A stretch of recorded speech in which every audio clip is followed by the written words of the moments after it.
안녕하세요. 오늘부터 실리콘밸리 엔지니어들을 데리고서 같이 질문도 하면서 보충 강의하면서 저희가 이제 시스템 디자인에 대해서 한번 알아보도록 하겠습니다.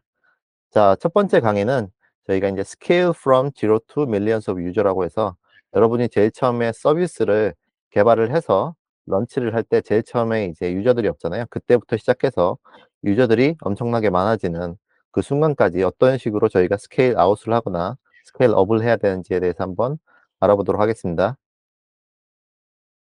자, 첫 번째로 이제 싱글 서버 셋업이에요. 싱글 서버 셋업은 여기 보시면 아시겠지만 여러분이 유저가 이제 랩탑이죠.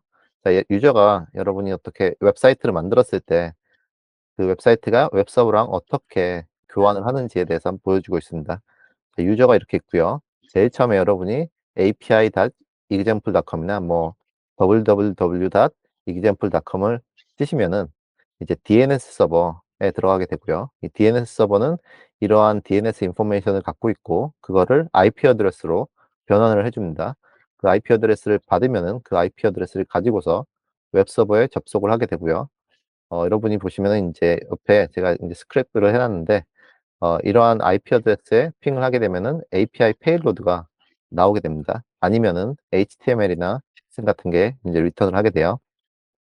그렇게 되면 이제 여러분의 브라우저 안에서 이제 렌더링이 되는 걸 보실 수가 있고 아니면은 데이터를 받으실 수가 있습니다. 자, 이게 첫 번째로 싱글 서버 셋업이고요.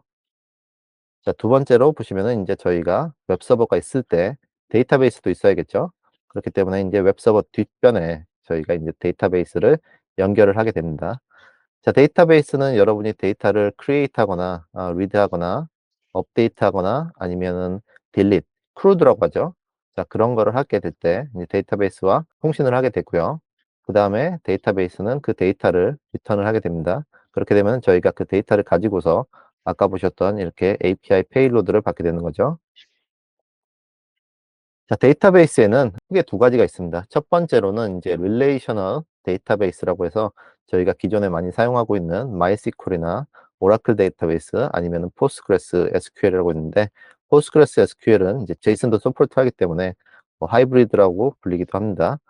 그 다음에 이제 non-relational 데이터베이스. 자, non-relational 데이터베이스는 뭐 커치베이스는 멤캐시랑 거의 똑같은 회사죠. 그 회사에서 만든 제품인데 이제 커치베이스 DB가 있고요. 그다음에 네오4j, 그다음에 카산드라, HBase, 아마존 다이나모DB 아니면 망고DB 뭐 여러 가지가 있습니다.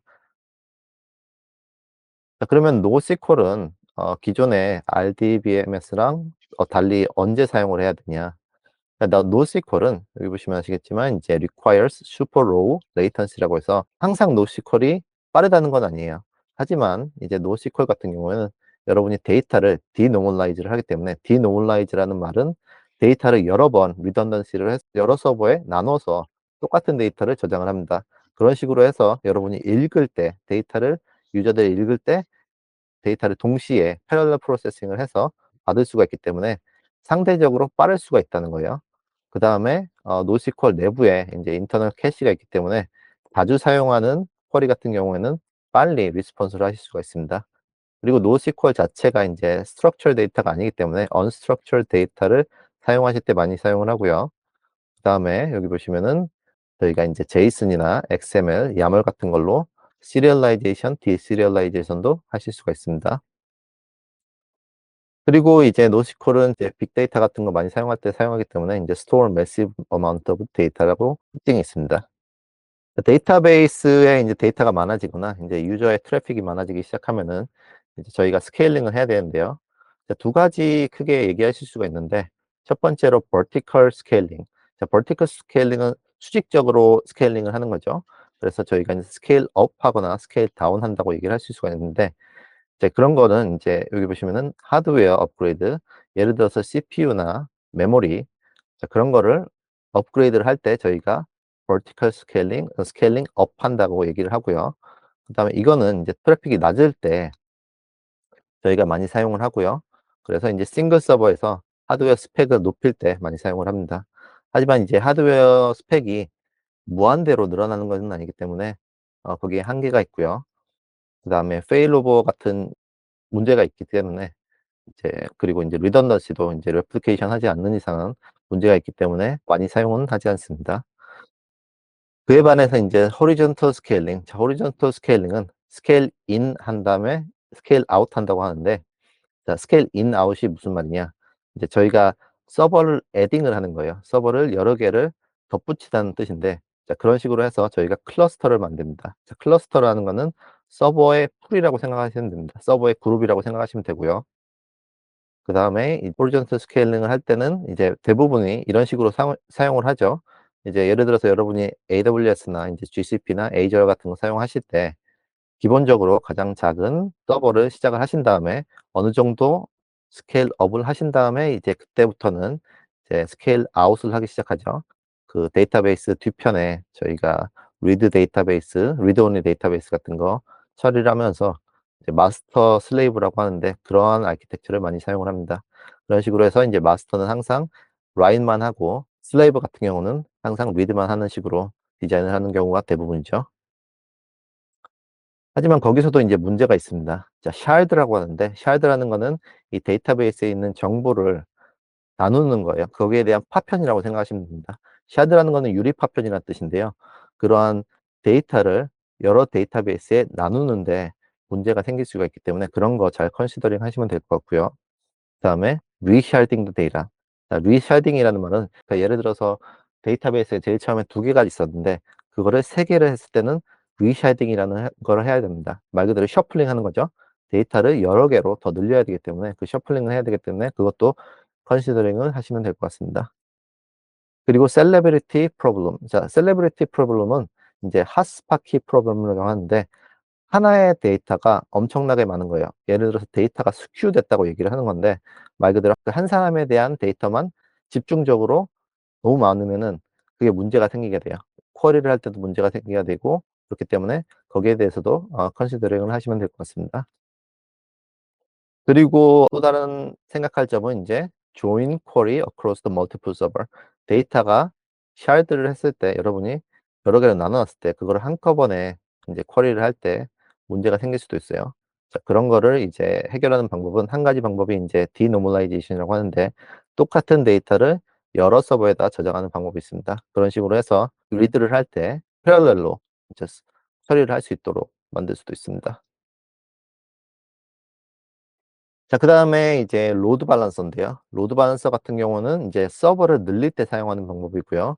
자, 기존에 보여드렸던 방식, DNS에서 인제 퍼블릭 IP 어드레스를 받고서 그다음에 퍼블릭 IP 어드레스로 트래픽을 보낼 때, 그 가운데 서버와 유저에 대한 랩탑 가운데 로드 밸런서가 있게 되는데요. 자, 로드 밸런서는 말 그대로 로드를 밸런싱을 하는 겁니다. 트래픽을 밸런싱을 하는 거고요.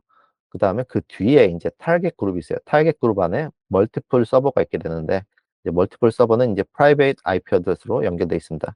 자, 요 부분 전체가 인제 VPC라고 하는데, Virtual Private Cloud라고 있어요. 그 안에 여러분이 서버를 저장을 해 놓고요. 로드 밸런서가 로드에 따라서 이 서버가 지금 일을 하고 있지 않다, 그러면은 이 서버로 트래픽을 보내고, 이 서버가 일을 하고 있지 않다, 그럴 때는 이 서버로 트래픽을 보내는 일을 하는 게 인제 로드 밸런서입니다. 자, 앞에서 제가 설명드렸지만 여기에 인제 어떠한 인제 VPC가 있고요. 그다음에 그 타겟 그룹 안에 서버들이 있는데, 이런 거를 자동으로 인제 스케일링하는 그룹을 설정을 하실 수도 있습니다. 자, CPU가 예를 들어서 두 개의 서버가 다 90%를 넘기거나 메모리가 90%를 넘기기 시작할 때는 저희가 인제 웹 서버가 언제 터미네이트 되거나 아니면 문제가 생길지 몰라요. 자, 그럴 경우에는 인제 오토 스케일링 그룹이라는 거를 사용을 해서 저희가 CPU가 90% 이상이 됐다, 그럴 경우에는 이 오토 스케일링 그룹 안에서 웹 서버를 점차 자동으로 늘릴 수 있게 만들 수 있는 기능도 만들 수가 있습니다. 그렇게 되면은 인제 CPU가 90%일 때 웹 서버 하나가 더 붙어서 전체적으로 보면 CPU가 더 줄어들겠죠. 그러면은 뭐 예를 들어서 60%가 되게 되면은 서버가 3 개를 유지를 하고 있다가 트래픽이 더 늘어나게 되면은 또 이 서버들이 점점 늘어나면서 그 90%가 또 됐을 때 다시 또 60% 떨어뜨리거나 인제 40% 떨어뜨리거나, 그런 식으로 해서 인제 오토 스케일링 그룹을 설정을 하실 수가 있습니다. 그리고 인제 데이터베이스 레플리케이션인데요. 데이터베이스 레플리케이션은 제가 앞에서 잠깐 설명을 드렸는데, 저희가 인제 서버 뒤에서 이제 웹 서버가 이렇게 있는데, 웹 서버들이 있겠죠. 웹 서버들이 있는데, 그런 웹 서버들이 인제 데이터베이스와 액세스를 할 텐데, 그럴 때 인제 많이 사용하는 방법인데 여기 인제 보시면은 마스터 DB가 있어요. 마스터 DB가 있고 여기 슬레이브 DB 이렇게 두 개가 있습니다. 그럴 경우에 어떤 식으로 작동을 하냐 하면은 이제 이 웹 서버에 write를 할 때는 저희가 마스터 DB로 보내고요. 그다음에 그 데이터를 레코드를 이 마스터 DB 안에다가 저장을 하고 그다음에 똑같은 데이터를 저희가 슬레이브 DB에다가 replication을 합니다. 복제를 하는 거죠. 이렇게 복제를 하는 데는 약간의 딜레이가 있을 수도 있습니다. 하지만 그런 거는 거의 ignore 한다고 생각을 하시면 되고요. 무시한다고 생각을 하시면 되고요. 그다음에 요렇게 데이터가 다 복제가 돼 있으면은 웹 서버가 read를 할 때는 어플리케이션 상에서 여러분이 read 할 때는 어떠한 서버를 써라 이렇게 설정을 하실 수가 있어요. 그럴 경우에 인제 read를 하게 되는데 read는 인제 슬레이브 DB에서 하게 되는 거죠. 자 그런 식으로 함으로써 저희가 마스터 DB의 로드를 줄일 수가 있습니다. 물론 슬레이브 DB는 여러 개를 만들 수가 있고요. 그다음에 여러 개가 만들게 되면은 인제 로드를 더 줄일 수가 있겠죠. 자 그다음에 캐시입니다. 자 캐시 토픽은 여기 보시면 캐시는 "Cache is the temporary storage to optimize the latency"라고 이렇게 나와 있는데 자 말 그대로 여러분이 인제 웹 서버와 데이터베이스 사이에 이 캐시가 존재를 하게 되고요. 캐시 같은 경우에는 인제 여러분이 자주 사용하는 데이터 같은 거, 자주 사용하는 API 같은 거 그러한 거를 이제 캐시에다가 넣게 되고 캐시 키라는 거를 통해서 저희가 밸류를 뽑게 되고요. 이러한 인포메이션은 데이터베이스에서 중간에 저장을 하게 됩니다. 말 그대로 다시 설명을 하자면은 웹 서버에서 어떤 데이터를 요청을 했어요. 근데 그거를 항상 쿼리를 하게 되면은 데이터베이스에 너무 부하가 가게 되잖아요. 그렇기 때문에 이제 중간에 이렇게 캐시를 두고서 먼저 캐시에다가 물어보고 "너 데이터가 있어?"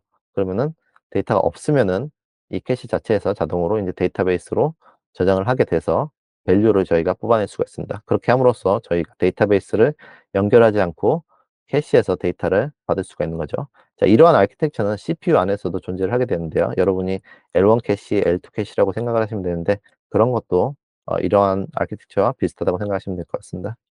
캐시를 사용할 때도 인제 컨시더레이션 할 게 있는데요. 생각을 하실 게 있는데 여기 보시면은 이제 "Data is read frequently but modified infrequently." 자 말 그대로 인제 데이터를 많이 읽는 거를 저희가 캐시에다가 넣는 거고요. 많이 write를 하는 거는 캐시에다 넣을 필요가 없겠죠.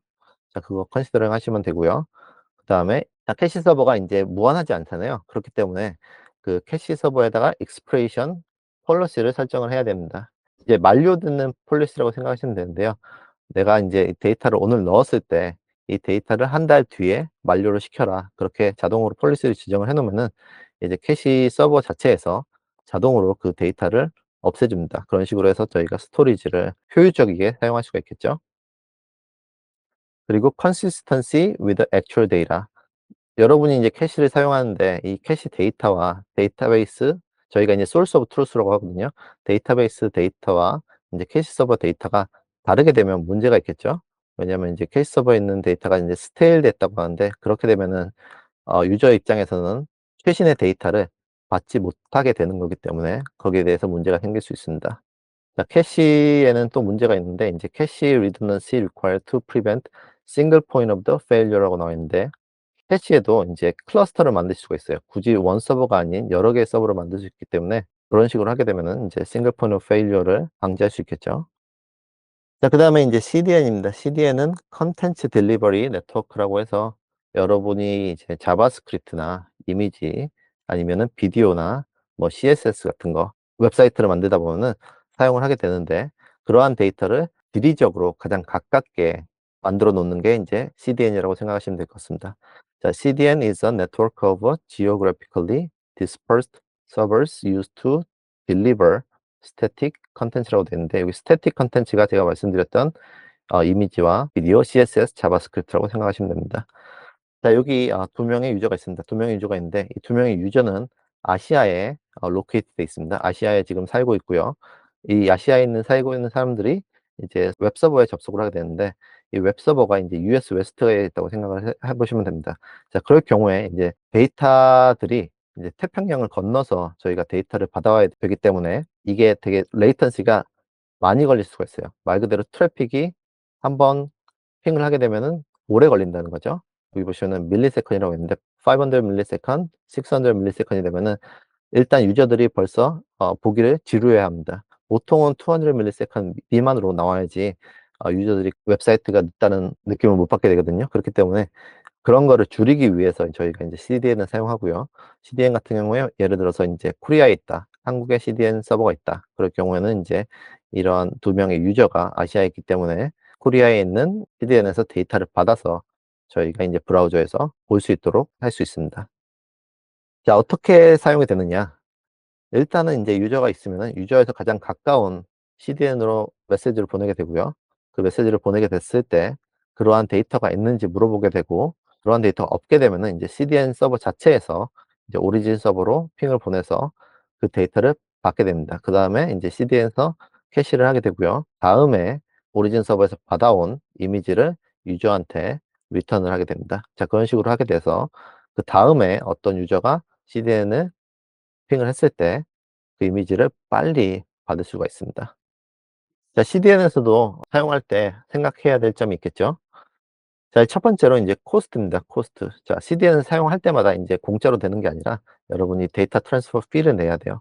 그렇기 때문에 CDN을 사용할 때는 어떤 데이터를, 어떤 이미지를, 아니면 어떤 스태틱 데이터를 인제 CDN에다가 넣어야 되는지 잘 컨시더링을 하시면 좋을 것 같고요. 그러면은 저희가 이제 서버비를 줄이는 데 도움이 될 수 있겠죠. 그다음에 이 CDN 자체도 인제 캐시의 일종이기 때문에 만료되는 시점을 잘 생각을 하셔야 됩니다.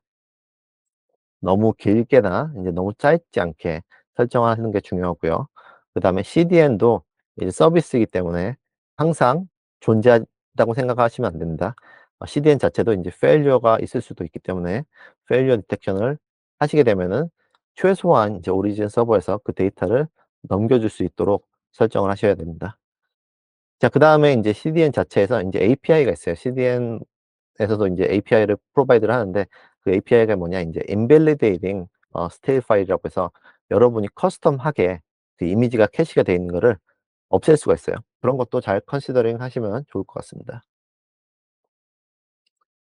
자, 그다음에 인제 stateless web tier. 자, stateless web tier는 말 그대로 스테이트가 없는 웹을 말하는 겁니다. 자, 보통은 여러분이 서버를 설정을 할 때 stateful 서버와 stateless 서버가 있는데, stateful 서버는 이제 클라이언트 데이터나 이제 temporary 데이터 같은 거를 저장을 하는 거를 stateful 서버라고 하고요. stateless 서버는 아무런 데이터도 이 서버에다가 저장을 하지 않는 거를 말을 하는 겁니다. 자, 여기 그림을 보시면요. 유저가 있는데, 유저가 이제 웹서버와 통신을 하게 됐을 때 웹서버가 로그인 데이터나 그러한 세션 같은 거를 그 웹서버 자체에다가 저장을 하게 되면은 stateful 서버라고 하실 수가 있겠고요. 그렇지 않은 경우, 예를 들어서 유저가 웹서버를 통해서 이제 뭐 웹브라우저를 하게 됐을 때 그러한 세션 데이터나 프로파일 데이터를 데이터베이스에 연결을 하게 되면은 여기 서버에는 이러한 세션 데이터나 프로파일 이미지 데이터가 없잖아요. 그렇기 때문에 이거를 이제 stateless 서버라고 합니다. 자, 이런 식으로 함으로써 여러 가지 베네핏이 있는데요. 서버를 무한대로, 무한대까지는 아니겠지만 이제 호리존털로 스케일 아웃을 하게 됐을 때 세션이나 이제 프로파일 이미지에 대한 문제가 안 생기게 되고요.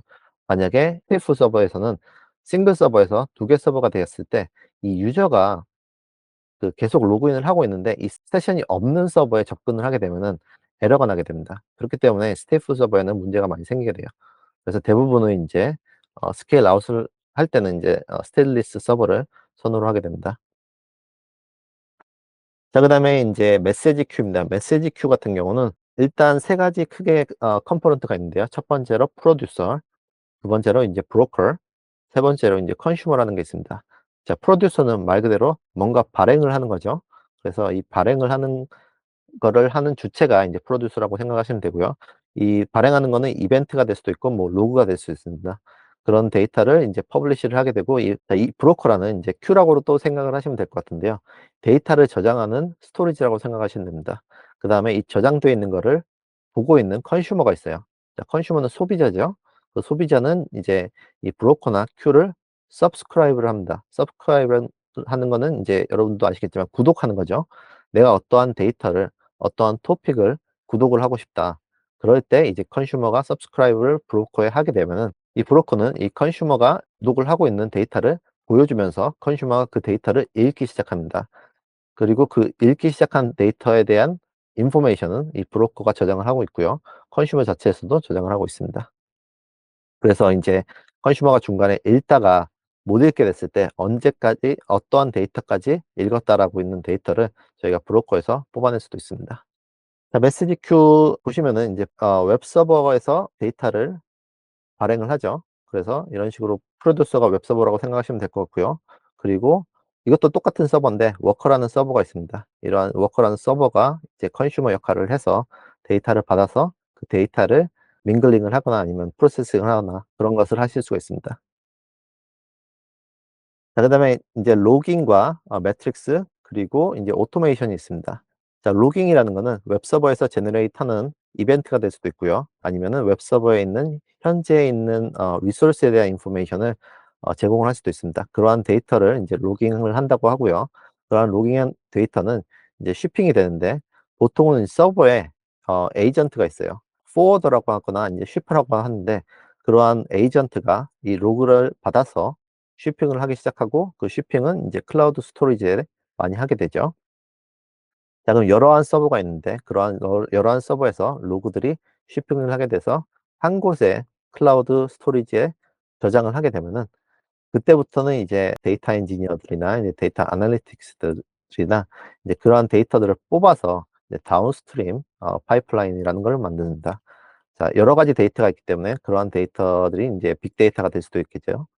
그리고 인제 매트릭스 데이터도 여기에 저장을 하게 되고요. 매트릭스 데이터는 어떠한 서버가 문제가 있다. 그런 리소스 관련 인포메이션을 클라우드 스토리지에 저장을 하게 되고 그러한 인포메이션을 비주얼라이제이션 해서 보여주게 되면은 이제 데브옵스나 SRE 같은 팀들이 그거를 보고서 '서버에 문제가 있다. 서버가 문제가 없다.' 그런 거를 확인하실 수가 있겠죠. 자, 그다음에 인제 오토메이션인데요. 인제 서버가 10개 이하일 경우에는 여러분이 이제 오토메이션을 할 필요성을 못 느끼는데요. 그렇지 않을 경우에 인제 서버가 엄청나게 많아졌다. 그럴 때는 인제 저희가 스크립트를 사용해서 관리를 해야겠죠.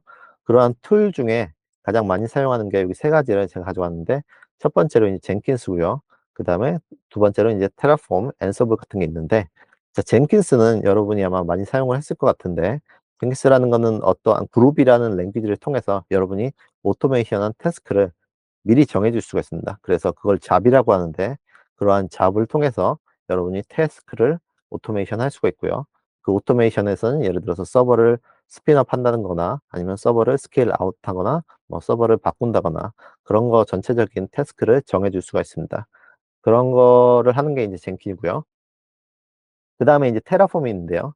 자, 테라폼 같은 경우는 이제 클라우드로 넘어가게 되면서 클라우드 벤더사에서 제공하는 UI로는 저희가 모든 서버들을 관리를 바로바로 하실 수가 없습니다. 그렇기 때문에 이제 테라폼을 사용하는데요. 이 테라폼을 사용하면은 이 스크립트를 통해서 여러 개의 서버를 똑같은 규칙을 세워서 만드실 수가 있습니다. 그런 거를 인제 테라폼을 통해서 하실 수가 있고 자, 그다음에 앤서블인데요. 자, 앤서블 같은 경우는 서버가 인제 다 스핀업 된 상태에서 서버에다가 어떠한 인포메이션을 보냄으로써 저희가 서버를 인제 리부팅을 하실 수도 있고요. 커널 업데이트나 인제 어플리케이션을 인스톨할 수도 있고 그런 일을 할 때 저희가 인제 앤서블을 사용하실 수가 있습니다. 자, 그럼 오늘 제가 준비한 강의는 여기서 끝났고요. 혹시 지금 청강하고 계시는 인제 엔지니어분들이 계신데 보강할 내용 같은 거 있을까요? 자, 없게 되면은 저희가 오늘 강의는 이렇게 마치도록 하겠습니다. 감사합니다.